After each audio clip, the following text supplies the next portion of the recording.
उजनी धरणाच्या पाणलोट क्षेत्रातून एकीकडे दिलासादायक तर दुसरीकडे अत्यंत महत्त्वाची अपडेट समोर आली आहे। गेल्या काही तासात दौंड इथून भीमा नदीत येणाऱ्या पाण्याचा विसर्ग कमालीचा वाढलाय।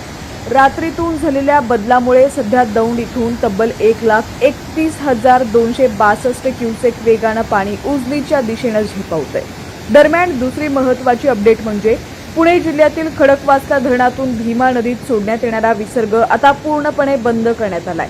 मात्र तरीही दौंडच्या पातळीवर पाण्याचा विसर्ग वाढल्यामुळे उजनी धरणाच्या पाणी पातळीत झपाट्यानं वाढ होण्याची शक्यता निर्माण झालेली आहे। चला तर मग नजर टाकूयात आज सकाळी 6 वाजेपर्यंतच्या उजनी धरणाच्या अधिकृत आकडेवारीवर। आजची पाणी पातळी 492.880 मीटर इतकी झालेली आहे। एकूण पाणीसाठा 77.72 टीएमसी, उपयुक्त साठा धरणात सध्या 14.6 टीएमसी म्हणजेच 26.25% उपयुक्त पाणीसाठा जमा झालेला आहे। गेल्या वर्षी आजच्या दिवशीच उजनी धरण तब्बल 90.43% भरलं होतं।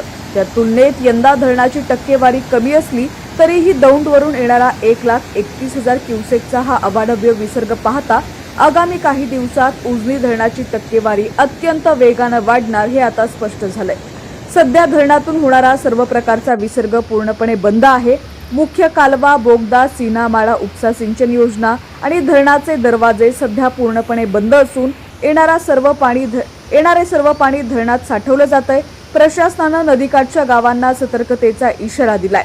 उजनीच्या या वाढत्या जलपातळीमुळे सोलापूरसह संपूर्ण जिल्ह्याला मोठा दिलासा मिळणार आहे। या संदर्भातील सर्व अपडेट्स आम्ही तुमच्यापर्यंत पोहोचवत राहू। पाहत रहा HPN मराठी न्यूज।